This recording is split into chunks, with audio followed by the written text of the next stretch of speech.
తెలంగాణలో విద్య హక్కు కాదు, ఒక పక్క దోపిడీ. తెలంగాణ రాష్ట్రం కేవలం ఒక భౌగోళిక ప్రాంతం కాదు, అది కోట్లాది ప్రజల ఆశలు, ఆకాంక్షలు, ఆత్మగౌరవం, అనేక మంది అమరవీరుల త్యాగాలతో సాధించుకున్న చారిత్రక స్వప్నం. తెలంగాణ ఉద్యమ సమయంలో సామాజిక తెలంగాణ నిర్మిస్తామని, ప్రతి పేద కుటుంబానికి విద్య, ఉద్యోగం, గౌరవప్రదమైన జీవనం అందిస్తామని హామీలు ఇచ్చారు. కేజీ నుంచి పీజీ వరకు ఉచిత విద్య అనే నినాదం కూడా ప్రజల్లో అపారమైన ఆశలు నింపింది. కానీ తెలంగాణ ఏర్పడిన 12 సంవత్సరాల తర్వాత వాస్తవ పరిస్థితిని పరిశీలిస్తే ప్రజలు కలగన్న సామాజిక తెలంగాణ స్థానంలో ప్రైవేటీకరణ ఆధారిత తెలంగాణ రూపుదిద్దుకుందని చెప్పక తప్పదు. ముఖ్యంగా విద్యారంగంలో ప్రభుత్వ బాధ్యత క్రమంగా తగ్గిపోతూ ప్రైవేటు సంస్థల ఆధిపత్యం పెరుగుతుంది. ఫలితంగా విద్య ఒక హక్కు కాకుండా కొనుగోలు చేయాల్సిన వస్తువుగా మారిపోయింది. 2014-15 యూడైస్ గణాంకాల ప్రకారం తెలంగాణలో మొత్తం 43,839 పాఠశాలలుండగా వాటిలో 28,822 ప్రభుత్వ పాఠశాలలు అంటే 65.74% ఉన్నాయి. ప్రైవేటు పాఠశాలలు 14,438 అంటే 32.93% ఉన్నాయి. అయితే 2026 నాటికి ప్రభుత్వ పాఠశాలల వాటా 60.89% పడిపోగా ప్రభుత్వ విద్యా వ్యవస్థపై ప్రజల నమ్మకం కూడా గణనీయంగా తగ్గింది. ఇంకా ఆందోళనకరమైన విషయం ఏమిటంటే విద్యార్థుల సంఖ్యలో వచ్చిన మార్పు 2014-15లో 1 నుంచి 8వ తరగతి వరకు చదువుతున్న విద్యార్థుల్లో 46.49% మంది ప్రభుత్వ పాఠశాలలో ఉండగా ప్రస్తుతం ఆ సంఖ్య 28%కి పడిపోయింది. అంటే తెలంగాణ ఏర్పడిన తర్వాత విద్యార్థులు ప్రభుత్వ పాఠశాలల నుంచి భారీ స్థాయిలో ప్రైవేటు పాఠశాలలకు వెళ్ళినట్లు స్పష్టమవుతుంది. ప్రభుత్వాలు రెసిడెన్షియల్ పాఠశాలల విస్తరణను తమ విజయంగా చెబుతున్నాయి. నిజమే, 296 నుంచి 1,004 రెసిడెన్షియల్ పాఠశాలలకు పెరిగాయి. విద్యార్థుల సంఖ్య కూడా 1.4 లక్షల నుంచి 5.5 లక్షలకు చేరింది. కానీ రాష్ట్రంలోని మొత్తం విద్యార్థుల సంఖ్యతో పోలిస్తే ఇది పరిమిత వర్గానికే ప్రయోజనం కలిగింది. మిగతా లక్షలాది మంది విద్యార్థులు మాత్రం అధిక ఫీజులు, ప్రైవేటు విద్యా వ్యాపారం భారం మోస్తూనే ఉన్నారు. తెలంగాణలో ఫీజు నియంత్రణ రెగ్యులేషన్ చట్టం ఎందుకు లేదు? సమాధానం చెప్పాల్సింది ఎవరు? ప్రైవేటు పాఠశాలలు, జూనియర్ కళాశాలలు, కార్పొరేట్ విద్యా సంస్థలు వసూలు చేస్తున్న ఫీజులను నియంత్రించే సమర్థవంతమైన చట్టం ఎందుకు లేదు? సంయుక్త ఆంధ్రప్రదేశ్ కాలంలోనే విద్యా వ్యవస్థను నియంత్రించడానికి ఆంధ్రప్రదేశ్ ఎడ్యుకేషన్ యాక్ట్ 27/1/1982 నుంచి అమలులో ఉంది. ఈ చట్టం ద్వారా ప్రైవేటు విద్యా సంస్థల రిజిస్ట్రేషను, గుర్తింపు, నిర్వహణ వంటి అంశాలను నియంత్రించే ప్రయత్నం జరిగింది. అనంతరం 1983లో Andhra Pradesh education institutions regulation of admission and prohibition of capitation fee act 1983 తీసుకువచ్చి క్యాపిటేషన్ ఫీజులను నియంత్రించాలనే లక్ష్యాన్ని ప్రభుత్వం ప్రకటించింది. తర్వాత 1994లో జీవో ఎంఎస్ నెంబర్ 1 ద్వారా ప్రైవేటు పాఠశాలల గవర్నింగ్ బాడీలకు వారి ఖర్చుల ఆధారంగా ఫీజులు నిర్ణయించుకునే అధికారం కల్పించారు. అయితే 1990వ దశకంలో ప్రైవేట్, కార్పొరేట్ విద్యా సంస్థల సంఖ్య విపరీతంగా పెరగడంతో ఫీజుల విషయంలో ఎటువంటి నియంత్రణ లేని పరిస్థితిగా మారింది. దీనిని అదుపులో పెట్టేందుకు ప్రభుత్వం జీవో 91ని 6/8/2009 తీసుకువచ్చి జిల్లా స్థాయిలో జిల్లా ఫీజు నియంత్రణ కమిటీని ఏర్పాటు చేయాలని నిర్ణయించింది. పాఠశాలలు వసూలు చేయదలిసిన ఫీజులను ఈ కమిటీల ఆమోదంతోనే అమలు చేయాలనే నిబంధనను ప్రవేశపెట్టింది. అయితే ప్రైవేటు పాఠశాలల యాజమాన్యాలు కోర్టులను ఆశ్రయించాయి. కోర్టులు ఫీజు నియంత్రణ అవసరాన్ని గుర్తించినప్పటికీ జీవోలోని కొన్ని నిబంధనలపై అభ్యంతరాలు వ్యక్తం చేశాయి. కానీ ఆ లోపాలను సరిదిద్ది కొత్త విధానాన్ని తీసుకురావాల్సిన ప్రభుత్వం ఆ ప్రక్రియను ముందుకు తీసుకువెళ్ళలేదు. తెలంగాణ రాష్ట్రం ఏర్పడిన తర్వాత కూడా పరిస్థితిలో పెద్దగా మార్పు కనిపించలేదు. 2017లో ప్రభుత్వం తిరుపతిరావు కమిటీని నియమించింది. ఆ కమిటీ కూడా జిల్లా ఫీ రెగ్యులేషన్ కమిటీలను ఏర్పాటు, ప్రతి సంవత్సరం గరిష్టంగా 10% వరకు మాత్రమే ఫీజు పెంపునకు అనుమతి వంటి కీలక సిఫార్సులు చేసింది. కానీ ఆ నివేదిక అమలుకు నోచుకోలేదు. 2018లో క్యాబినెట్ సబ్ కమిటీ ఏర్పాటు చేశారు. అయితే ఈ కమిటీ నివేదిక వెలుగులోకి రాలేదు. ఆ తర్వాత కోవిడ్ సమయంలో తల్లిదండ్రులు ఎదుర్కొంటున్న ఆర్థిక ఇబ్బందులను దృష్టిలో ఉంచుకొని జీవో నెంబర్ 46ను జారీ చేశారు. ఇందులో ట్యూషన్ ఫీజు మాత్రమే వసూలు చేయాలని, అది విడతల వారీగా వసూలు చేయాలని పేర్కొన్నారు. కానీ అమలు విషయంలో ప్రభుత్వం విఫలమైంది. ఇటీవల రాష్ట్ర విద్యా కమిషన్ కూడా ఫీ రెగ్యులేషన్పై నివేదిక మార్చి 2025లో సమర్పించింది. అనంతరం మరోసారి ప్రభుత్వం కేశవరావు గారి ఆధ్వర్యంలో సబ్ కమిటీ ఏర్పాటు చేయడమైంది. కానీ ఇప్పటికీ సమగ్ర రెగ్యులేషన్ చట్టం మాత్రం అమలులోకి రాలేదు. ఇక్కడ కొన్ని మౌలిక ప్రశ్నలు ఉత్పన్నమవుతున్నాయి. 3 దశాబ్దాలుగా ఫీజుల నియంత్రణపై చర్చ జరుగుతున్న చట్టం ఎందుకు రావడం లేదు? కార్పొరేట్ విద్యా సంస్థల ఒత్తిడి ప్రభుత్వాలపై అంత ప్రభావం చూపుతుందా? ఫీజు నియంత్రణ కోరడం అంటే ప్రైవేటు విద్యను వ్యతిరేకించడం కాదు కదా. నాణ్యమైన విద్య అందరికీ అందుబాటులో ఉండాలంటే పారదర్శకమైన ఫీజు విధానం అవసరం లేదా? ప్రతి సంవత్సరం లక్షలాది కుటుంబాలు విద్య కోసం అప్పుల పాలవుతున్న పరిస్థితిని ప్రభుత్వం పట్టించుకోదా? ప్రజలకు నాణ్యమైన విద్య అందించడంలో ప్రైవేటు విద్యా సంస్థల పాత్రను ఎవరూ ఖండించడం లేదు. కానీ విద్య ఒక సేవనా లేక పూర్తి లాభాపేక్షతో నడిచే వ్యాపారమా అనే ప్రశ్నకు సమాధానం చెప్పాల్సిన సమయం ఆసన్నమైంది. ఈ ఫీజులతో బెంబేలెత్తిన తల్లిదండ్రులు పిల్లలను కూడా కనడం మానేశారని చెప్పడంలో అతిశయోక్తి లేదు. విద్య రాజ్యాంగబద్ధ హక్కు. అది కొందరికి మాత్రమే అందుబాటులో ఉండే విలాస వస్తువు కాదు. ఫీజుల నియంత్రణ లేకుండా విద్యారంగాన్ని పూర్తిగా మార్కెట్ శక్తుల చేతుల్లో వదిలేస్తే మధ్యతరగతి మరియు పేద కుటుంబాలపై భారం మరింతగా పెరుగుతుంది. స్వతంత్ర భారతదేశంలో విద్యారంగంలో తీసుకువచ్చిన అత్యంత ముఖ్యమైన చట్టాల్లో విద్యా హక్కు చట్టం, రైట్ టు ఎడ్యుకేషన్ యాక్ట్ 2009 ఒకటి. ఈ చట్టం యొక్క ప్రధాన లక్ష్యం సామాజిక ఆర్థిక అసమానతలను అధిగమించి ప్రతి చిన్నారికి నాణ్యమైన విద్యను అందించడం. పేద పిల్లవాడైనా ప్రధానమంత్రి పిల్లవాడైనా ఒకే తరగతి గదిలో పక్కపక్కనే కూర్చొని చదువుకోవాలనే సమానత్వ భావనతో ఈ చట్టం రూపొందించబడింది. ఈ చట్టంలోని 12(1)(c) ప్రకారం ప్రైవేటు మరియు కార్పొరేట్ పాఠశాలల్లో ప్రైవేటు స్థాయి తరగతుల్లో 25% సీట్లను బడుగు బలహీన వర్గాల పిల్లలకు కేటాయించాలి. ఈ అమలు వల్ల అయ్యే ఖర్చును కేంద్ర రాష్ట్ర ప్రభుత్వాలు 60:40 నిష్పత్తిలో భరిస్తాయి. దేశంలోని రాష్ట్రాలు ఈ నిబంధనను అమలు చేస్తున్నప్పటికీ తెలంగాణలో మాత్రం ఎందుకు అమలు కావడం లేదు?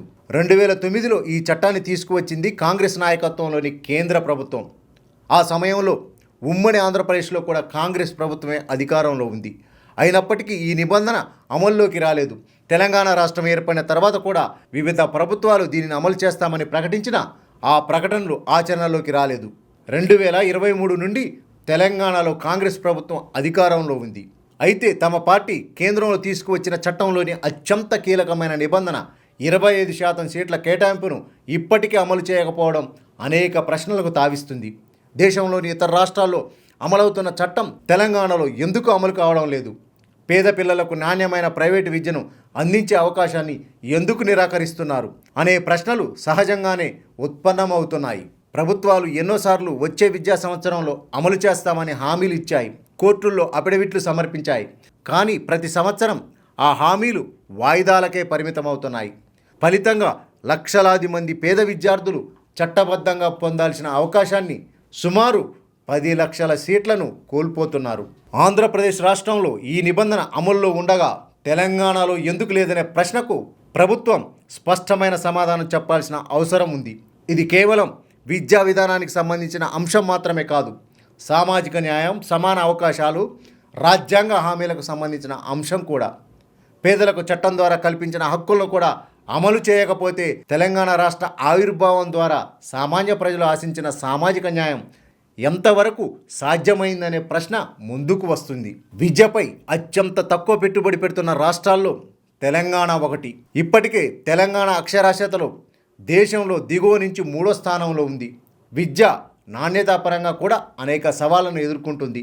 ఇలాంటి పరిస్థితుల్లో విద్యపై భారీగా పెట్టుబడులు పెట్టాల్సిన ప్రభుత్వం నీటిపారుదల, విద్యుత్తు, రవాణా వంటి రంగాలపై లక్షల కోట్ల రూపాయలు ఖర్చు చేస్తూ విద్యను మాత్రం నిర్లక్ష్యం చేస్తుంది. 2026-27 తెలంగాణ బడ్జెట్ను పరిశీలిస్తే మొత్తం 3.24 లక్షల కోట్ల బడ్జెట్లో విద్యకు కేవలం 26,674 కోట్లు మాత్రమే కేటాయించారు. అంటే బడ్జెట్లో కేవలం 8.2% మాత్రమే విద్యకు కేటాయించడం జరిగింది. దీనిని ప్రభుత్వం గొప్ప విజయంగా ప్రచారం చేస్తుంది.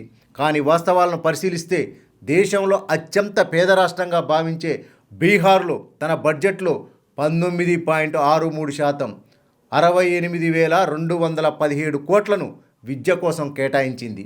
మన పొరుగు రాష్ట్రం ఆంధ్రప్రదేశ్ 3.32 లక్షల కోట్ల బడ్జెట్లో 34,875 కోట్లు అంటే సుమారు 11.7% విద్య కోసం కేటాయించడం జరిగింది. కర్ణాటక 10.7% అంటే 47,936 కోట్లు, మహారాష్ట్ర 13.7%, మధ్యప్రదేశ్ 13.7%, ఢిల్లీ 18.64% అంటే తన బడ్జెట్లో 19,326 కోట్లు విద్యకు కేటాయించడం జరిగింది. దేశంలోనే విద్యపై అత్యంత తక్కువ ఖర్చు పెడుతున్న ధనిక రాష్ట్రం అని చెప్పుకునే తెలంగాణ మరి పాలకులు ఎందుకు విద్యకు కనీస ప్రాధాన్యం ఇవ్వడం లేదు? విద్యలో పెట్టుబడి పెరిగితే బహుజన వర్గాలు విద్యావంతులై ఆర్థికంగా, సామాజికంగా, రాజకీయంగా ఎదిగి రాజ్యాధికారం లాక్కుంటారనే భయమా? ఒకవైపు తెలంగాణను నాలెడ్జ్ ఎకానమీగా, $1 ట్రిలియన్ ఆర్థిక వ్యవస్థగా తీర్చిదిద్దుతామని ప్రభుత్వాలు చెబుతూ మరోవైపు విద్యకు కేవలం 8.2% నామమాత్ర బడ్జెట్ కేటాయించడం ఎంతవరకు సమంజసం? విద్యపై పెట్టుబడి లేకుండా అభివృద్ధి సాధ్యమా అనే ప్రశ్నకు ప్రభుత్వం సమాధానం చెప్పాల్సిన అవసరం ఉంది. తెలంగాణలో విద్య ప్రైవేటీకరణ వేగం. తెలంగాణ ఏర్పడిన తర్వాత విద్యారంగంలో అత్యంత వేగంగా జరిగిన మార్పు ప్రైవేటీకరణ. 2018లో తెలంగాణ ప్రభుత్వం ప్రైవేటు యూనివర్సిటీస్ చట్టాన్ని తీసుకొచ్చింది. తెలంగాణ ఉద్యమ సమయంలో నీళ్లు, నిధులు, నియామకాలనే ఉద్యమ నినాదంతో ప్రజలు పోరాడారు. సామాజిక తెలంగాణ నిర్మాణం జరుగుతుందని ఆశించారు. కానీ ప్రైవేట్ యూనివర్సిటీలకు తలుపులు తెరవడం ద్వారా ఆ ఆశయాలకు విరుద్ధమైన దిశలో అడుగులు పడ్డాయి. ఈ చట్టం అమల్లోకి వచ్చి 8 ఏళ్లు కూడా పూర్తి కాకముందే రాష్ట్రంలో సుమారు 20 ప్రైవేటు యూనివర్సిటీలు ఏర్పడ్డాయి. మరోవైపు ప్రభుత్వ రంగంలో ఇప్పటి వరకు ఉన్న యూనివర్సిటీల సంఖ్య 19 మాత్రమే. అంటే ప్రభుత్వ రంగాన్ని మించి ప్రైవేటు రంగం విద్యలో విస్తరిస్తోందని అర్థమవుతుంది. అత్యంత ఆందోళనకరమైన విషయం ఏమిటంటే ఈ ప్రైవేటు యూనివర్సిటీల్లో ఉద్యోగ నియామకాల్లో సామాజిక న్యాయం లేదు. ఎస్సీ, ఎస్టీ, బీసీ రిజర్వేషన్లు అమలు కావడం లేదు. తెలంగాణ ఉద్యమం ఉద్యోగాల కోసం జరిగిందని చెప్పుకుంటూ మరోవైపు వేలాది ఉద్యోగ అవకాశాలను రిజర్వేషన్ల పరిధి బయటకు నెట్టివేయడం ఎంతవరకు సమంజసం? ఇంకోవైపు తెలంగాణ రాష్ట్రం ఏర్పడి దాదాపు 12 సంవత్సరాలు గడుస్తున్న ప్రభుత్వ యూనివర్సిటీలలో అధ్యాపక నియామకాలు జరగలేదు. అనేక యూనివర్సిటీలు అడహాక్, కాంట్రాక్ట్, గెస్ట్ ఫ్యాకల్టీ సిబ్బందితోనే నడుస్తున్నాయి. శిక్షణ పొందిన ఉపాధ్యాయులు, అధ్యాపకులు లేకుండా ప్రపంచ స్థాయి విద్య ఎలా అందుతుంది? ప్రపంచ స్థాయి నగరంగా హైదరాబాదును ప్రచారం చేసే ప్రభుత్వం ఉస్మానియా యూనివర్సిటీ సహా రాష్ట్రంలోని యూనివర్సిటీల్లో ఎన్ని పోస్టులు ఖాళీగా ఉన్నాయో, వాటిని ఎప్పుడు భర్తీ చేస్తుందో ప్రజలకు చెప్పాల్సిన బాధ్యత ప్రభుత్వంపై ఉంది. మెడికల్, ఇంజనీరింగ్ విద్యలోనూ అదే పరిస్థితి. వైద్య విద్యలో కూడా ప్రైవేటీకరణ వేగంగా పెరుగుతుంది. ప్రభుత్వ రంగంలో 35 మెడికల్ కళాశాలలు ఉన్నప్పటికీ ప్రైవేటు రంగంలో 19 కళాశాలలు ఉన్నాయి. మొత్తం సుమారు 8,415 మెడికల్ సీట్లలో దాదాపుగా 4,200 సీట్లు ప్రైవేటు రంగంలోనే ఉన్నాయి.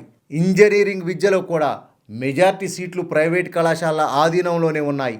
ఈ రంగాల్లో ఫీజులు సాధారణ కుటుంబాలకు అందని స్థాయికి చేరుకున్నాయి. తెలంగాణలో విద్య ఒక హక్కుగా కాకుండా వ్యాపారంగా మారిపోయింది. పాఠశాలల నుంచి విశ్వవిద్యాలయాల వరకు ₹1,00,000 కోట్ల వ్యాపారం జరుగుతుంది. ఈ మొత్తం భారం చివరకు తల్లిదండ్రుల భుజాలపైనే పడుతుంది. కానీ తమిళనాడులో 2008 నుంచే ఫీజు రెగ్యులేషన్ చట్టం అమల్లో ఉంది. అక్కడ ప్రభుత్వం నిర్ణయించిన పరిమితులకు లోబడి పాఠశాలలు ఫీజులు వసూలు చేయాల్సి ఉంటుంది. అదే సమయంలో తెలంగాణలో కొన్ని ప్రైవేటు విద్యా సంస్థలు ₹1,00,000 ఫీజులు వసూలు చేస్తున్నాయి.